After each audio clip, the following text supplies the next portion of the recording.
ओम नमः शिवाय। श्रीलिंग महापुराण 26वां अध्याय पंचयज्ञ विधान। नंदी जी बोले, इसके बाद भक्त को चाहिए कि वह आयातु वरदा देवी इस मंत्र से वेदों की माता महान देवी गायत्री का आवाहन करे। वह पाद्य, आचमनीय और अर्घ्य भेंट करे। तब वह 3 प्राणायाम करे। उसके बाद वह खड़े होकर या बैठकर प्रणव अर्थात ओम सहित गायत्री मंत्र का जप करे। यह जप 1000 या 500 या 108 इन तीनों में से किसी एक संख्या में करें। वह फिर अर्घ दे और गायत्री देवी की पूजा करके सिर से प्रणाम करके उत्तमे शिखरे देवी इत्यादि मंत्र को पढ़कर विसर्जन करें।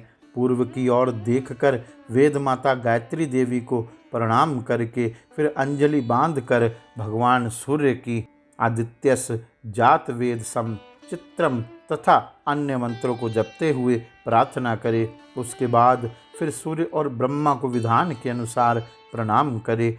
वह ऋक, यजु और साम वेदों से सूर्य के प्रार्थना मंत्रों का जाप करें। उसके बाद सूर्य, ब्रह्मा और अग्नि की 3 बार प्रदक्षिणा करे। तब वह आत्मा, अंतरात्मा और परमात्मा सूर्य, ब्रह्मा और अग्नि को प्रणाम करे। उसके बाद वह सर्वान अवाहयामी ऐसा कहकर वह मुनियों, पितरों और देवों को उनके नाम लेकर आवाहन करे। उसके बाद वह पूर्व या उत्तर की ओर मुख करके उन मुनियों, पितरों और देवों के वास्तविक स्वरूपों का ध्यान करते हुए उनको प्रणाम करके विधान के अनुसार तर्पण करे। देवों का तर्पण फूल मिले हुए जल से, मुनियों का तर्पण कुश सहित जल से और पितरों का तर्पण तिल मिले जल से करना चाहिए। गंध को सब प्रकार के तर्पण में डालना चाहिए।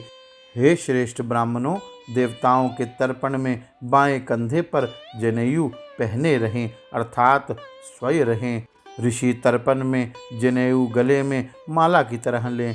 पितृ तर्पण में जनेयु दाहिने कंधे पर कर लें अर्थात अपसव्य हो जाए। बुद्धिमान भक्त जो वेदार्थ का ज्ञाता है, सब सिद्धि के लिए उसको चाहिए कि देव तर्पण अंगुलियों के अग्रभागों अर्थात सिरों से करे। ऋषि तर्पण कंगुरी अर्थात छोटी उंगली से जल गिराए हुए करें और पितृतर्पण दाहिने हाथ के अंगूठे से जल गिराते हुए करें। उसी प्रकार हे श्रेष्ठ मुनियों, वह ब्रह्म, देव, मनुष्य, भूत और पितृ ये 5 यज्ञ करे। वह पवित्र आत्मा और यज्ञ कर्म में रत हो। हे ब्राह्मणों, अपने वेद की शाखा का अध्ययन करना ब्रह्म यज्ञ है। पवित्र अग्नि में पकाई खीर का हवन देव यज्ञ है। सब प्राणियों को विधि पूर्वक बलि भेंट करना भूत यज्ञ है। यह सब प्राणियों का ऐश्वर्यदायक है। सब तत्वों के ज्ञाता वेदों के परंगत विद्वानों को प्रणाम करके दिए गए अन्न को मानुष यज्ञ कहते हैं। जो पितरों के इष्ट से दिया जाए उसको पितृ यज्ञ कहते हैं। इस प्रकार सिद्धि प्राप्त करने के लिए इन 5 यज्ञों को करना चाहिए। हे ब्राह्मणों सुनो, इन यज्ञों में ब्रह्म यज्ञ उत्तम है। ब्रह्म यज्ञ करने वाले की ब्रह्मलोक में प्रतिष्ठा होती है। ब्रह्म यज्ञ द्वारा भगवान ब्रह्मा, इंद्र सहित सब देवता, विष्णु, नीललोहित शंकर, सब वेद और पितृगण प्रसन्न होते हैं। इसमें संदेह करने की कोई बात नहीं है। ब्रह्म यज्ञ का ज्ञाता ब्राह्मण यदि अपने गांव के बाहर सैकड़ों झोपड़ियों के बाद अदृश्य हो, पूर्व तथा पश्चिमिया पूर्व उत्तर अर्थात ईशान कोण की ओर घूमे लौटें और तब ब्रह्म यज्ञ के लिए 3 बार पवित्र आचमन करे। ऋचाओं की प्रसन्नता के लिए अपनी अंजलि में भर भर 3 बार जल पिए। यजुर्वेद की प्रीति के लिए वह अपने हाथों को जल से धोए और चेहरे को जल से साफ करे। सामवेद की प्रसन्नता के लिए वह अपर सिर को छुए। ब्राह्मण अपने नेत्रों को अथर्ववेद और अंगरीष की प्रसन्नता के लिए धोए। ब्राह्मण ब्रह्म पुराण से लेकर 18 पुराणों की प्रीति के लिए और सौर आदि 18 उपपुराणों की प्रीति के लिए और शैव आदि पवित्र इतिहास की प्रीति के लिए वह अपने कानों और हृदय स्थान को छुए। सब कल्पों के ज्ञाताओं में श्रेष्ठतम हे मुनियों, वह तब आचमन करे, कुशों को फैलाकर या कुशासन पर भक्त बैठे और बाएं हाथ के तल पर दाहिने हाथ का ऊपरी भाग रखे। उसकी उंगली में सोने की यह कुश की अंगूठी हो। बहुत एकाग्रचित होकर भक्त अपने सूत्र का अनुसरण करके ब्रह्म यज्ञ विधिवत करे। हे द्विजोत्तम, ब्रह्म यज्ञ ना करके भोजन करने वाला ब्राह्मण सूरों की योनि में जन्म लेता है। इसलिए अपना कल्याण चाहने वाले व्यक्ति को प्रयत्न करके ब्रह्म यज्ञ करना चाहिए।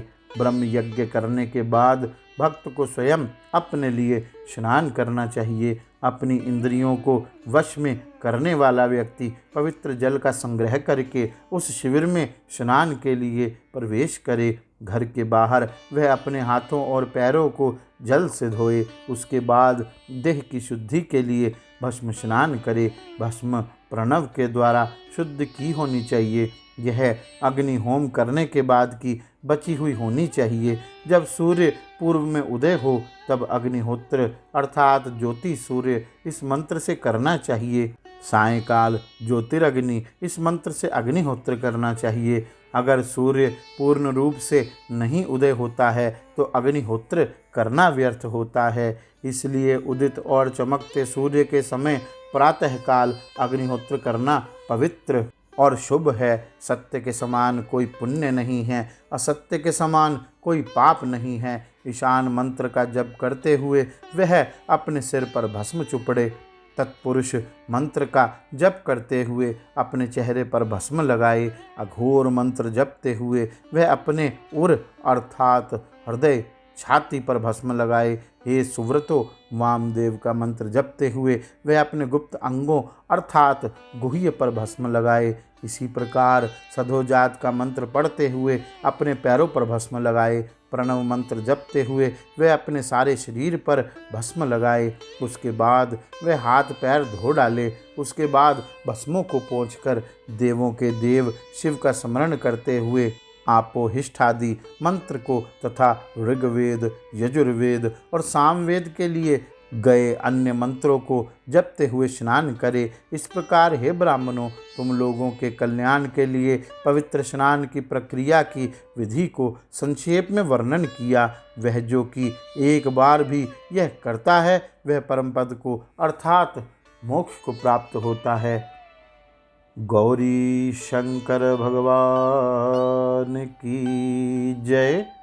ओम नमः शिवाय।